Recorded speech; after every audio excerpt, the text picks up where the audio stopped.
Hello, ladies and gentlemen, and welcome again to Syrian Analysis. I'm your host, Almassian. Thank you very much for tuning in to our weekly show, Cold War 2.0.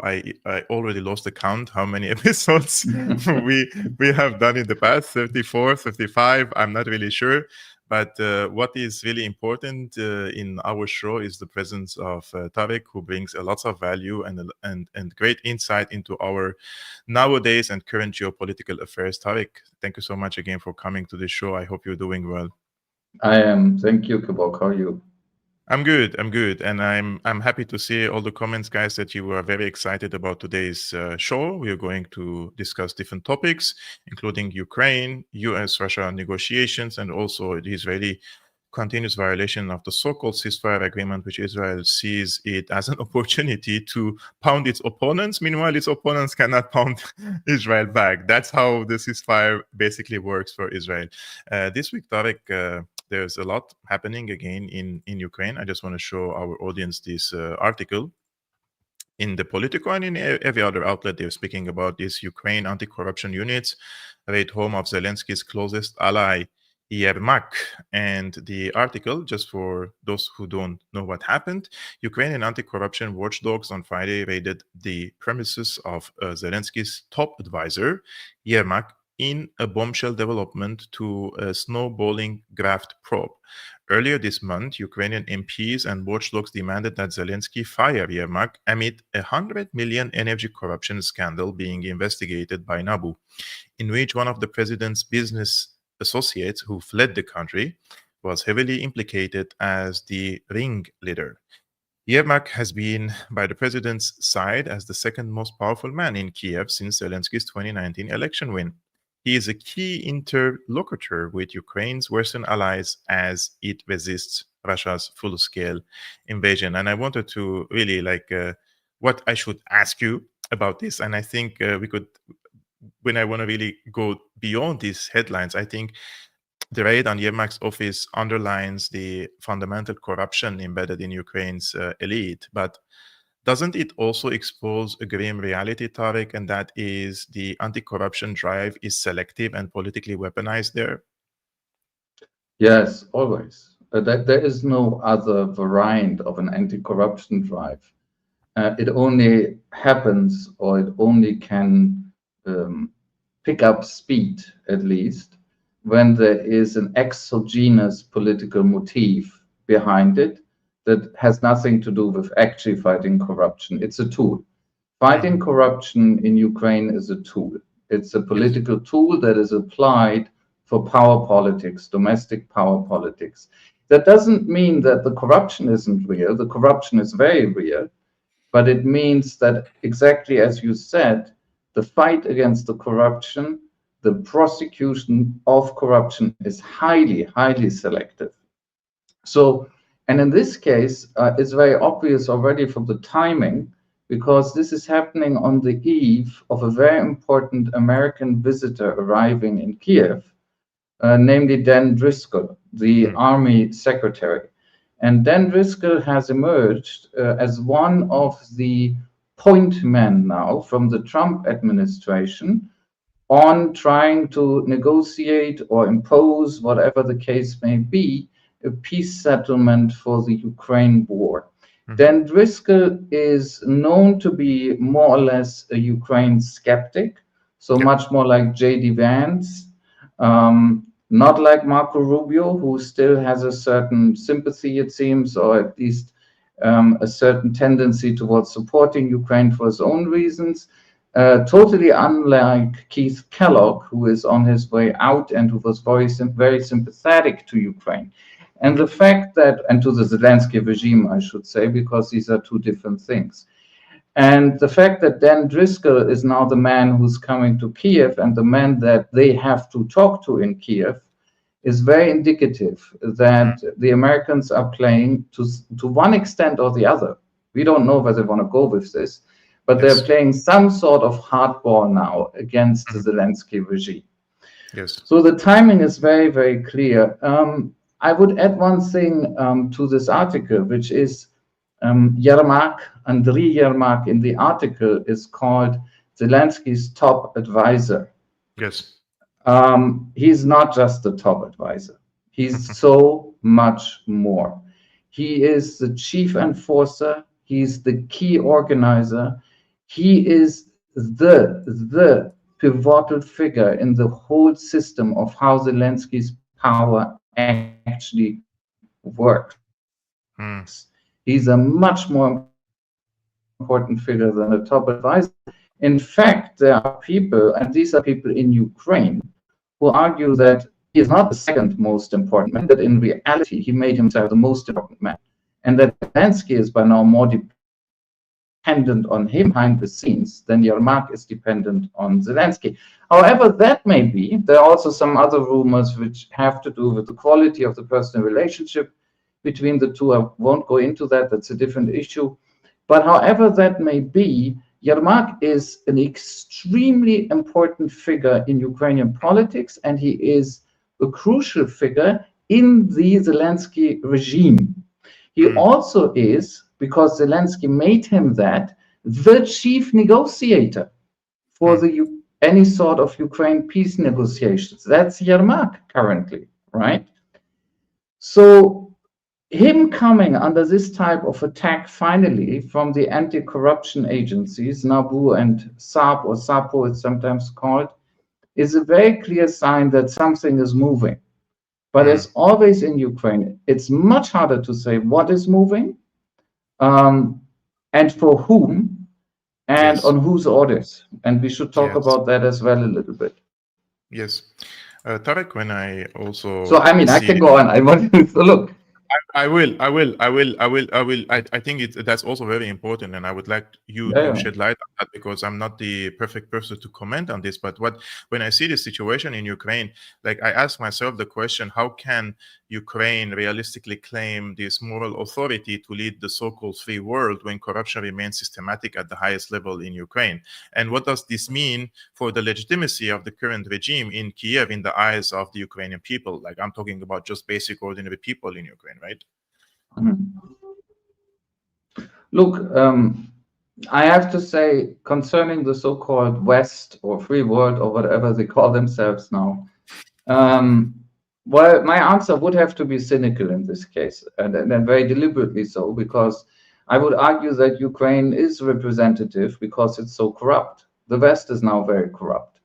The West is also now, and I mean the mainstream West, is marked by very strong authoritarian tendencies, which is also very similar to what's happening in Ukraine. We see this sort of democratic facade, and behind the democratic facade, we see an ever more shameless application of authoritarian methods. I mean, I'll give you two examples. One is the fact that the German Parliament committee responsible for elections has just, or is about to reject the electoral complaint from the BSW, the Sarah Wagenknecht party. This is a scandal in and of itself. It's very clear that we need a recount. I'm not going to say what the recount would bring, but it is very clear, and a lot of mainstream commentators even agree in Germany now, that we do need a recount. And this committee that is representing the parties that would not benefit from the recount but be damaged by it politically has simply denied that. That is basically, I mean, somebody on X wrote that's a stolen election now, and I am close to agreeing with that. Then you have the measures that the EU and the states inside the EU as well are taking in the realm of digital identity, digital services, and so on. We have very strong authoritarian tendencies in the so-called value West. And in that sense, the Zelensky regime is an extreme form, but it's quite representative of who we are. And I think that's also true for corruption. And by the way, if people think that all the money, the billions, the hundreds of billions that somehow were channeled into corruption in Ukraine over the years of this war, if they think all of this stayed with Ukrainians, they are badly mistaken. Some of this, I assure you, did flow back to the West as well. This is a larger story again. But concerning your second question, what about the legitimacy of the Zelensky regime? This is extremely damaging. We don't have reliable polls from inside Ukraine. We have polls But the Zelensky regime does not create an atmosphere in which people are ready to openly state their mind if it's critical of the regime. So really, those polls aren't very helpful. But we do know that even under these circumstances, Zelensky's rating himself have been falling. The trust ratings of major institutions like parliament, the presidency, the courts, and so on are abysmally low. They've always been very low in Ukraine, but they're also now very low. And the way in which this particular type of corruption affects the regime is especially bad because this isn't only about money that was misappropriated, for example, around the tenders of the public utility Energoatom, which was, which is about generating nuclear energy. That's bad enough. This also involves a lot of money that was actually earmarked and should have been spent on defense. Defense. And this is concrete. And a lot of Ukrainians know this. This is a very concrete thing. For instance, money that was meant to go into field fortifications. This has very specific consequences, deadly consequences. Imagine a Ukrainian unit that has one set of fortifications on the front lines. The Russians are pushing them back, as happens all the time now, and they have to fall back. Now, when that happens, there are two outcomes. They can either fall back on prepared fortifications behind the front line, in which case not too many of them will die, or they can end up in the open because there's nothing behind them, in which case a lot of them will die. And this is what has been damaged massively by embezzlement. This is how cynical this is. The same people, as a Ukrainian commentator actually said today, the same people who are wearing the famous Ukrainian stitched shirts and dancing around with the flag in Kyiv are the people who have profited by withholding life-saving fortifications from the soldiers on the front. And Ukrainians understand this. So this is extremely damaging. Guys, I just want to ask you one question before we continue in this discussion. Is the volume of Tarik is good enough for you? Because I can increase it a little bit if it's not as powerful as mine, because I'm trying to speak a little bit far away from my microphone. So let me know that. And the second thing is our moderator says Kevork should interview Jake Shields to explain the major shift we're seeing on the right in the USA. I'm in touch with Jake, and yesterday I texted him actually. But I have to say something very important, and that is Jake goes beyond criticism of Israel as a Zionist state, as you may know Jake very well. And I have no problem in hosting and having a conversation with people who criticize people, religions, etc. But as you may know, I live in Germany. And if Jake comes to my show, 6 a.m, there will be probably 12 policemen here in knocking my door and coming with a gun at my forehead in bed. So that's the unfortunate situation. I host people who do clear separation between Zionism and Judaism, and he doesn't do that. So it's his freedom of speech. I respect his right, and I would like to have a conversation with him, but unfortunately, we are not living in a truly free environment to express our opinions or even host people and listen to their opinions. So I have to be a little bit careful about that. Tarik, there is another very important issue, and that is the issue of these assets, the frozen Russian assets. So according to the Trump's plan, on November the 20th, Axios published the draft text of the Trump administration's latest plan to end the Russian-Ukrainian war. One of the most detailed sections of the document is point 14, which outlines how the White House intends to use Russia's frozen assets. Here is what the draft agreement says. Number 14, frozen funds will be used as follows. 100 billion in frozen Russian assets will be invested in US-led efforts to rebuild and invest in Ukraine. The US will receive 50% of the profits from this venture. Europe will add 100 billion to increase the amount of investment available for Ukraine's reconstruction. Frozen European funds will be unfrozen. The remainder of the frozen Russian funds will be invested in a separate US-Russian investment vehicle that will implement joint projects in specific areas. This fund will be aimed at strengthening relationships and increasing common interests to create a strong incentive not to return to conflict. I mean, This is a piracy, regardless of how they try to sugarcoat it, is taking over the assets of other countries. They have done that in the past. They have done it in Libya, and they have done it in Venezuela. And what do you think, Tarik? Could Russia accept such a deal? And if Russia resists, isn't this pressure for surrendering assets effectively paving the way for deeper economic conflict that may push Moscow to double down militarily? No, I've read that article in Medusa, and it's a very useful article in many ways. But one has to say something about where Medusa is coming from. Medusa is, in a sense, a Russian website, a Russian publication, but it's an opposition publication, and its tendency is to find ways of casting shade on Russia as it is now, and on Russia under Putin, and so on and so on. So they have their agenda as well. They very much have an agenda. That doesn't mean everything they do is worthless, but one needs to know that. And I think with this article, they really tweaked it in a rather misleading way. Because, look, first of all, the plan that they refer to, this first version, right? That's already been superseded a little bit, but this first version, it's not simply Trump's plan. Right? There has been a lot of confusion where the input for this plan actually comes from, right? At some point, Rubio was telling US Foreign Secretary or Secretary of State, Rubio was telling his senator friends that this is actually the Russians talking. We just wrote it down, right? I'm paraphrasing. And then at other points, Trump, Levitt, his spokeswoman, and so on, were basically saying, no, this is our plan. We are working with what the Russians are telling us, but this is our plan. We own it, right? It's very tricky, but I think we know one thing.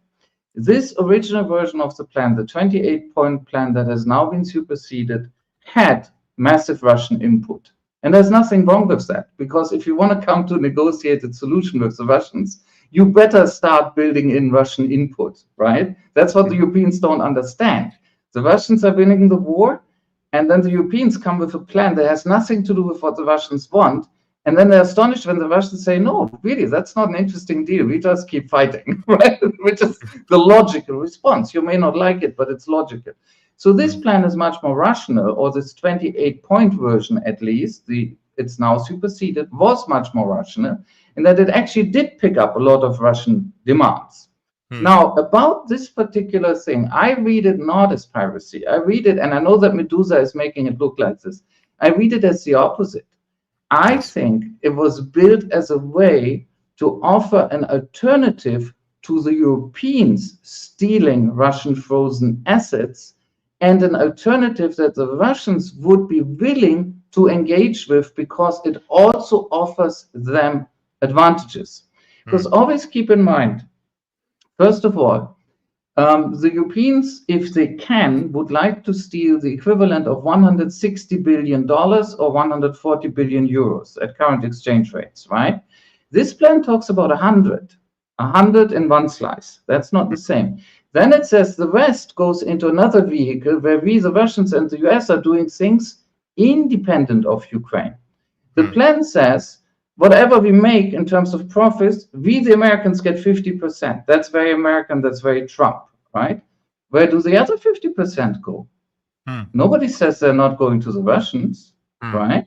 So I think this was designed as an alternative to the Europeans just stealing the frozen assets, and an alternative that Russia, under certain circumstances, when everything else falls into place, may actually be interested, because it's better than never seeing your money again, right? Which is another alternative. So here's the tricky bit about this. The Russians seem to have at some point hinted that they could agree with such a scheme in general, not necessarily these figures, but in general, with the idea, common funding, that sort of thing, if a considerable part of it, a third, for instance, would be spent on the parts of Ukraine that, if the Russians get the peace they want, will actually end up in Russia. That's also a big difference. This isn't only about investing in post-war Ukraine. This is also about investing in post-war Russia that used to be Ukraine before the war. So that's another advantage.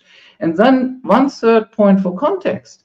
Let's not forget that the original 28-point plan also said, well, we need to actually not destroy, but we need to diminish, degrade, and then slowly dismantle the sanctions regime. And we need to open a way back for the Russians into the G7 so that they can become again a member of the then G8. Now, some very smart people will say, why are the Russians even interested in becoming members of G7, G8 again? That's a different issue. They may not be very interested. But I guarantee you that the Russians would be very interested in dismantling the sanctions regime. Because as I don't tire explaining to people, Russia has done much better under sanctions pressure than people in the West expected. That's true. And they can go on for a while, maybe for very long. But that doesn't mean it doesn't cost them anything. It costs them a lot. Or you can turn this around and say, what would happen if Russia would keep all the advantages it actually has derived now out of making itself so independent under sanctions pressure, and in addition would gain open access more or less again to Western markets, both at the same time. I can absolutely guarantee you there are people in Moscow who understand that logic extremely well and look at it in a very, very sober way. And one of the people who I suspect, I don't know, I'm not talking to him, I'm not speaking for him, I have no insider knowledge, but one of the people who I suspect thinks along these very pragmatic lines is Kirill Dmitriev. And we know that Kirill Dmitriev is now a key figure next to Ushakov in precisely these negotiations with the Americans. So I think this is a very tricky little bit, which actually the Russians may see advantages in this one. Tarik, excuse my naivete and my ignorance, but I would like to know what type of assets does Russia have in these Western countries? Is it gold? Is it money? Is it what do they have that these Western economies have taken over and frozen these assets? What type of assets are these? So I don't know in detail either, and I'm sure that the whole mix of these assets around the world, that's not only in Europe, there's some is also in the US and so on. The whole mix is, I'm sure, very complicated and far beyond my knowledge of financial instruments. The general thing that I seem to understand is that a lot of this is usually long-term, how do you call them? I'm losing the English term. A type of obligations actually drawing on other states. It's actually sovereign debt issued by other states that they have used, as other states also do, right? The Chinese do this with American money. Everybody does this with American treasuries, that they use to then, in various ways, balance their own assets, right? Yes. And when the war, whatever you want to call it, massively escalated, started, when this thing happened in February 22, one of the first things was this asset freeze. And the Russians at this point had only really like 5 billion euro or dollars at American banks, which is almost nothing for a state. I mean, it's peanuts for them.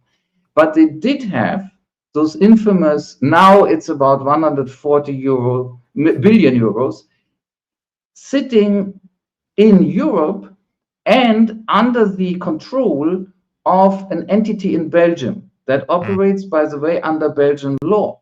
And one of the reasons, just let me add this so that people, if they probably know this already, but still, one of the reasons why the Europeans now find it difficult to just steal this money, right? They have frozen it, but now they want to essentially steal it. They want to steal it with a very complicated way that pretends it's not stealing, but it's stealing, right?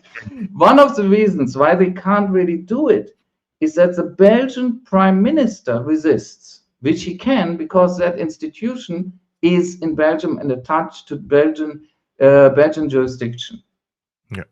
And what happens in the future also with other countries? So wouldn't they like mistrust this institution if they take over? Yeah, yes. No, I mean, that's what everybody is trying to explain to these crazies, right? The crazies who want to do this is von der Leyen, Guess who? Friedrich Merz of Germany, of course, is big on this, and quite a few others. So everybody in the world, and these are not people who love Russia, these are often people who have no sympathy for Russia, but know about finances, is explaining to them, if you do this, if you actually steal it, if you freeze it, you can get away with it because that can happen in war. Freezing is one thing. But if you steal it, even if you give it another name, people will see through it and nobody will trust the euro or your financial institutions anymore. Everybody is explaining this to them and they don't want to hear it. The Belgians, who have a more direct responsibility, they're the ones who are resisting because they are saying, look, if this ever backfires and the Russians are ever in a position to actually hold someone accountable, legally, it's us. It's us. Right? And this is where right now they can't come together. There is a meeting on the 18th of December, I think, scheduled for the 18th, where they want to try again. I hope they won't succeed. Speaking of trust and building relationship and smartness and all this stuff that we had talk about, I cannot pass the opportunity but to show one of the geniuses of the EU and her recent statement about the Russian history in the past 100 years. I think it's important for us to take a look. Last 100 years. Just a second, I have to increase the volume first. Last 100 years, Russia has attacked more than 19 countries, some as many as 3 or 4 times. None of these countries has ever attacked Russia. So in any peace agreement, we have to put the focus on how to get concessions from Russian side. Last 100 years. In the last 100 years, my friend, Russia attacked. Yes. Also, the Russians attacked Nazi Germany, right? Yeah, apparently, and according to Callas, they weren't attacked by them, right? So I don't know what happened on the 22nd of June, 1941, right? There are these old-fashioned people, the historians like me. We have this idea that 3 million German and German allied soldiers invaded the Soviet Union, and that is also Russia very much. On that day, 150 divisions, right? But hey, apparently it didn't really happen. Not a Callas word. It just didn't happen. And of course, look, it's even worse because if you go through the European countries that actually directly helped the Germans, and they did it in different ways. Some sent like volunteer units, some sent official military contingents. So there's a spectrum, but if you go through all of them, right, and I'm sure my list isn't complete, I'm not perfect. I give you what I can remember right now. Romania, Bulgaria, Hungary, Finland, there were French volunteers, there were Spanish volunteers, Italy sent some, Croatia had some, and I'm sure this is not complete. But the Russians, the Soviets, the Russians, remember this. All of these Europeans were involved in the massive war that they were attacked in 1941, and that in the end, let's not forget that, and this is actually a solid figure, cost them 27 million lives, 27 million lives. And moreover, and I also don't tire to explain this to people because I'm so tired of them not knowing it. If the Soviets, you can like them or hate them. I don't like Stalinists, believe me.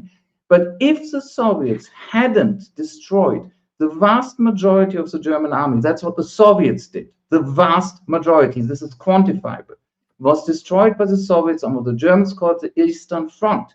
If they hadn't done that, there would have been only 2 outcomes. One, the Nazis would not have been defeated. Maybe it would have been a draw or something, but they wouldn't have been defeated. They would have kept existing as a state. Or the second outcome, to defeat the Nazis, the Americans would have had to drop atomic bombs on Germany. Now, I know that some people, whenever I explain this to them, they say they would never have done that because the Americans were such racists. They could only do it to the Japanese. Now, let me explain. They're right about the racism. They're not right about the consequences because we know that American planners had contingency plans for the use of atomic weapons against Germany. They had them. They had them. Don't underestimate them.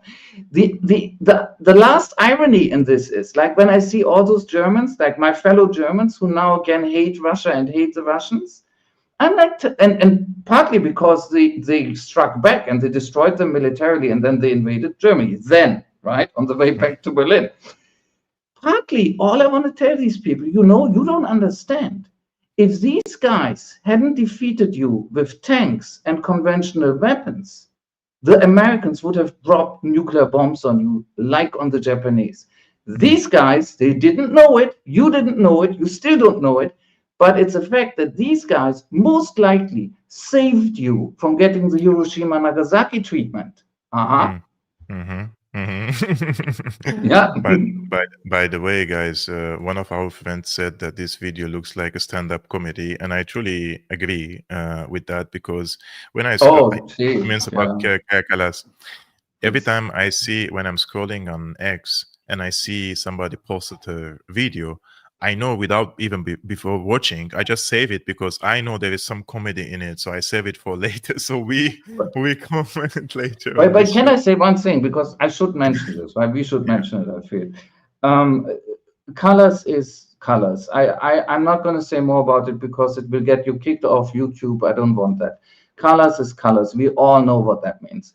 But of course, there's something serious behind this, because it's not an accident, a coincidence, that this woman comes from the Baltic states. In her case, Estonia comes from Eastern Europe, generically speaking, Cold War Eastern Europe, because that's the region in which Snyderism, Applebaum-ism, if I can call it that, right, has really triumphed. And the core of Snyderism and Applebaum-ism is this completely insane idea that the Soviets and the Nazis were equally evil in World War II. I have written extensively about Stalinist violence in World War II. People want to check, can read my first book. They're not obliged, but if you want to check, read the book. I've written, I understand the violence of Stalinism. But to pretend that the Nazis and the Soviets were the same in World War II is perverse. It's abject. But that is now the ruling dogma in the circles in which colors moves. Yes. So I've had people actually tell me on X that she knows what she's doing. She must know better. She's just trying to manipulate the public. I don't think so. I get it, but I don't think so. She is already a product of this insane propaganda. She is the propagandist who is herself completely propagandized already. So what is so serious about her is she's not just someone. She's not just an extreme case of enormous ignorance. She is representative of something very dark, a very dark historical revisionism that has been driven by people like Snyder and Applebaum and has had far too much influence. Yes, but she reminds me of people who are not in position of power, and they get very hysterical when you try to discuss, for example, that there are many sides of the Ukraine war, for example, here in Germany. Those are just ordinary people, let's say, from the younger generation who grew up on, let's say, certain narrative or certain story about Russia. And if you, let's say, bring different narrative into the discussion, you're a bad person already. They don't want to deal with you. They don't want to talk to you. So she doesn't give me the feeling that she is in a position of responsibility, that she has to pursue diplomacy. She looks like an activist. She speaks like an activist. That's what I wanted to say. By the way, one of our friends asked a question. I think you already answered this. I saw a poll online that 2/3 of German citizens approve of military conscription. Yes, but when they were asked how many of you would like to go to the military, it's like this. You have actually over 70% when you ask them, same poll, by the way, you ask them, are you in favor of military service? Over 70% say yes. And then you ask the same group, would you serve, you yourself? Over 70% say no. Yeah. So that tells you everything. I think you don't need further elaboration, my friend. This is the... I'm going to say this again. I'm saying this as somebody who served. I served in the West German army in my day. That's how old I am.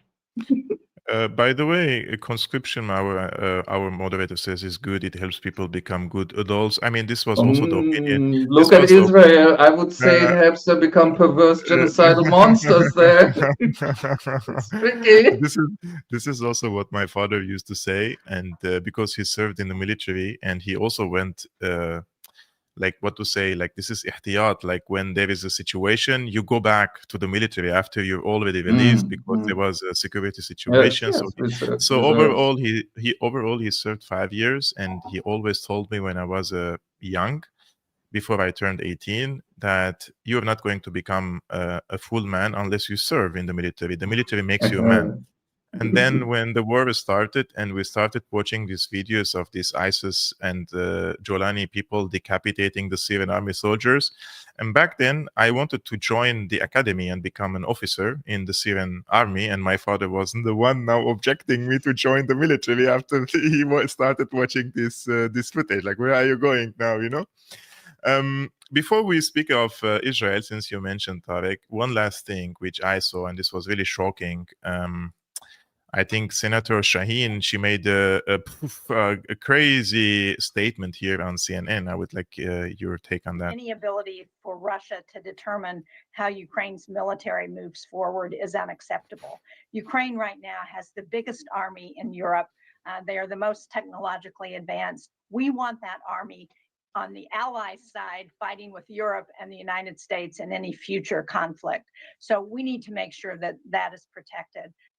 So, in any future conflict, they want for the Ukraine's army, which is the largest European army armed and trained by the US and the Brits and others, to fight alongside US and NATO wars. Like, do you notice how crazy is that? Look, I mean, this person must have been sleeping under a rock. Really. I mean, look, because even if she thinks that, even if she actually thinks that, right? If she had been following the news rudimentarily over the last years, she would know that she should never say that, because she's saying exactly what the Russians are saying. That's what the Russians are saying, that you, the West, were trying to co-opt Ukraine. You were trying to either make Ukraine a full NATO member, or, that's what the Russians are also saying, and they're right about it, you were trying to make it the de facto NATO member, which we've already seen. The way the West has treated Ukraine in this war as an 85% de facto NATO member, right? So we've seen that happen. And you were trying to turn Ukraine into a vast military asset against us, Russia. She's telling them that's exactly what she's telling them. We want the Ukrainian army on our side in a conflict with Russia. They must be sitting there in Moscow and saying, that's why we are fighting this war. Hello, bam, bam, bam, bam. So if... She says US and NATO wars, future wars. So there could be wars against China. Of course. There could be wars in Japan. No. Yes, China, which is de facto, they don't call themselves that. I'm always getting wrapped over the knuckles when I call it that. But China, which is de facto Russia's crucial alliance. And vice versa. I know they call it differently. I don't care. As a historian, I'm telling you, it's a de facto alliance and it should be one. So this whole idea of sitting there on TV and publicly saying, what we the West want is retain Ukraine as a vast military asset, that means telling the Russians, don't stop fighting. Because Russia has several war aims, right? Several. It's a small list. But if you ask which one is the supreme, they're not all the same. Which one is the core? It is keeping Ukraine out of NATO, formally and de facto, which translate into avoiding Ukraine becoming a Western military ally client asset. And as long as people like this talk this nonsense, the Russians won't stop fighting. Yeah. One of our friends who is a great supporter of our show says US Congress people are dumber than rocks by design. A trend seen all over Western representative democracies. Thanks for your comments and views. I'm not going to It's comment. true. It's funny because it's true. What can you say? Oh my God. By the way, guys, I just want to show you the X account of Tarik, and I believe he is shadow banned because even myself, who Oh, I'm so shadow banned. who, who continuously try to see what he writes, and I don't see his posts unless he tags me in his posts. Yeah, no, Sometimes I don't even see. I live in the Exactly. shadows. Yeah, so he's living in the shadows. Maybe you can give him some shout out and support if you're on X. This is That'll be his nice. account. The handler is at Tarik Cyril Amar, or you can just simply type his name and you will find him. I think also the numbers 16,900 makes no sense. It has to be even way more. So give him a shout out and support his Thank X. you. I think that would be great because I don't Take see that, it. Elon. You're my partner in this crime we're doing here on this show. I don't see a fuss on X. What's going on? Yeah, I know. It's Yeah. been like this forever. Amazing. Guys, we are around 600 people watching this live now between YouTube and Rumble. I would really appreciate it if you simply just hit the like button, like thumbs up as you're watching this stream. That would be very helpful for this show. So the last part of our conversation today is about Israel. Israel is violating ceasefires in Gaza and Lebanon, and Trump is allowing it. And of course, they're also doing it now in Syria. They are raiding, confiscating, expanding, building military posts inside Syria without any resistance from the Jolani regime. And I truly don't know how is this going to end, whether it's in Gaza or in Lebanon or in Syria. But deep inside, this is just my instinctual feeling, is that things aren't going well for the people of the region, and Israel is expanding and is still capable of expanding even further beyond that. And under such circumstances, with the let's say absence of any centralized government or national army, what can the people of the region basically do? No, that's a question I wouldn't dare to answer, really, honestly, because for various reasons. One is you have much more expertise on that region, definitely. The other is I agree with you, if I understand you correctly, that it's an almost unanswerable question as things are now. Look, I think what's important is, let's ask a different question, right? I think you're right that the potential for successful resistance against Israeli genocide, ethnic cleansing, repeated aggression, assassinations, I mean, name it, right? Israel continuously commits every crime in every book. And I mean this quite literally. If you sum up all the great crimes against humanity, you set genocide aside as something special, add it, and then you take all the war crimes you know about, not necessarily the same thing. Israel commits all of them, all the time. Right? It's an amazing state. I mean, how you even get there, right? So Israel seems unstoppable right now. I think that it has suffered economically. It has suffered in terms of its global immunity from criticism, in spite of attempts by Americans and the Brits and the Germans, for instance, to suppress free opinion in their own societies and their own countries on behalf of the Zionist genocidal state, right? Yes. It has still suffered. But the overall picture is, if you go back to what people thought, say, in early 24, there, among the optimists, there was a sense of, oh, there's the axis of resistance. And I don't want to sound ironic or nasty, but anybody remember that one? Anybody remember the axis of resistance? The axis of resistance was dismantled piece by piece. Hezbollah in Lebanon, severe attacks on Iran. Iran struck back. That's great. Iran survived. That's great. But they were weakened. The Yemenis, of course, couldn't save this on their own, Ansar Allah. They also were very valiant, but they couldn't turn it around. Syria has fallen. The axis of resistance has been damaged to such an extent that we have to accept that the way it existed before this particular escalation, it's no longer there, right? Mhm. So in some ways, Israel looks triumphant. And don't get me wrong, this is the triumph of, look, I'm an agnostic. I was raised as a Roman Catholic. I'm an agnostic. But I agree with Norman Finkelstein, the atheist. Israel is satanic. And this triumph, to me, it really is. If there's something that's worth the term, the triumph of evil, it's Israel's triumph. Right now, it's the triumph of evil. That doesn't mean it has to last forever. But to come back to my original point, all of us around this who are not in this region, we are also being trapped right now because we are being trapped by the ceasefire lie, right? You had the German foreign minister, war the fool. Some people call him what a fool, but that's really not nice, so don't do that. War the fool stood up in parliament just 2-3 days ago and talked about the ceasefire as if it was real.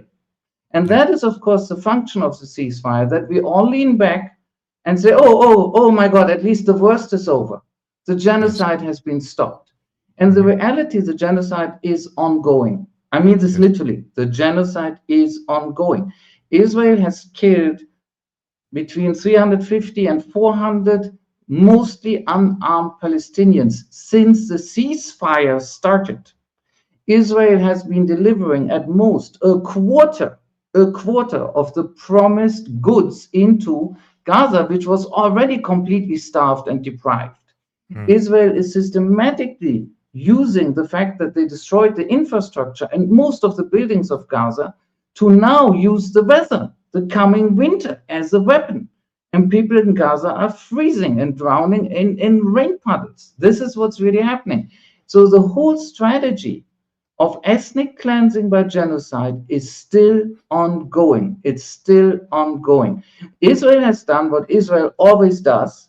When they absolutely have to, they make a tactical retreat, but the strategy always remains the same. This is the most disingenuous and dishonest state on earth. It beats the Americans, and they are really good liars. But the Israelis don't even know what the truth is anymore. They don't know good faith. And when the Israelis make a ceasefire, it's only to assuage Trump for a moment, to mislead silly people in the West into thinking, oh my God, it's over, right? We can relax now. And of course, to keep hammering the Palestinians. The project of somehow pushing them out of Gaza, even if it takes longer, and out of the West Bank as well, is ongoing. So I don't have much hope to add, but what I would like to underline is people have to understand that nothing has stopped here. Yeah, I agree. By the way, many of our commentators say Yermak is out. Somebody says Yermak is fired. I don't know really Already? Yeah, I was observing the situation until shortly before our show. I might have missed it, or has it just happened? It just happened, like in this moment. It did it. That's very interesting. So guys, if you have more information, maybe you could maybe type in the comments also, we could know. And speaking of Israel, I would like to say something, guys. I have made around 6-minute video about Israel's strategy in Syria and also in Lebanon. It's also, I mean, in the region, basically. What I'm going to do now, we already started this show a little bit early. And when I will end this conversation with Tarik, this video will be like an outro video for you also to see what I believe is the strategy of Israel in Syria and in Lebanon. So until then, I would like to thank our dear friend Tarik for joining our show. I would like to thank you all for watching this show on YouTube and Rumble, and a special thanks to our moderator for doing a great job in the live section. And all the thanks also to you guys, those who support Syriana analysis simply by liking or subscribing, and also those who are sending us super chats and super stickers, and I don't know what do they call them nowadays on YouTube. If you like to support this independent work, you can become a patron. Patreon.com/Syriana analysis. The link is also in the description below. And we will see you next Friday with Tarik for our episode 35th of Cold War 2.0. And I will see you personally on Monday for another episode, probably on the Middle East. So peace be upon you guys and upon your families. And Tarik, peace be upon you. And I will see you guys soon. Salam. I see a lot of people pretending that what is happening in Syria right now is some organic, spontaneous outcome of the so-called Arab Spring or the Syrian Revolution. Let's be honest, my friends. We have an Al-Qaeda-linked ruler in Damascus whose rise was tolerated, even enabled, because he was useful to a lot of players, including Israel. Not in spite of his ideology, but rather because of it. Think about how this looks from Israel's point of view. You had the old regime in Damascus, whatever we think about it, which at least kept the map horizontally stable. One state, one army, one flag, a complex mosaic of sects and ethnicities, but a central authority that could still claim to represent the whole. Israel spent years weakening that state, politically through isolation and sanctions, militarily through repeated airstrikes, and on the southern front, even cooperating with Jolani's group on the border, treating his fighters, letting them use that area as a rear base. So first step, you erode the old centralized Syria, you bleed its army, you attack its infrastructure, you box it in internationally, you tolerate, even help the rise of jihadist formations in sensitive border areas. Now we arrive at the current reality. Jolani in Damascus, sitting on the top of an Al-Qaeda-linked power structure. Why was this acceptable to many capitals? Because an openly jihadist government in Syria does something very useful. It cuts the country vertically. It turns minorities and different communities into isolated columns of fear. Alawites, Christians, Druze, Shia, even many Sunnis who don't buy into this ideology, all living under the shadow of a regime that comes from the same school as Al-Qaeda and behaves like it. This is perfect if you are Israel and you want pretexts ready on the shelf. You have an Al-Qaeda branded regime in Damascus, you have massacres against minorities, you have videos, sentiments, sectarian rhetoric. Tomorrow, if you decide to step deeper into Syrian territory, you don't come as an occupier, you come as the protector of minorities. Look, you say, we cannot sit idly while Druze are slaughtered, while Christians are terrorized, while this terrorist regime consolidates power in the south. We need a security belt, we need a buffer zone, we need to protect vulnerable communities, right? You see how clean that is. First, you help create the conditions, directly or indirectly, for Jolani's rise. Then you point at the monster you helped nurture and say, see, this is why we have to intervene. Let's remember, my friend, Jolani's men didn't grow in a vacuum. They got logistics, money, medical treatment, and safe rear areas from different sides of the border over the years. Everyone knew who they are. No one thought they were a charity.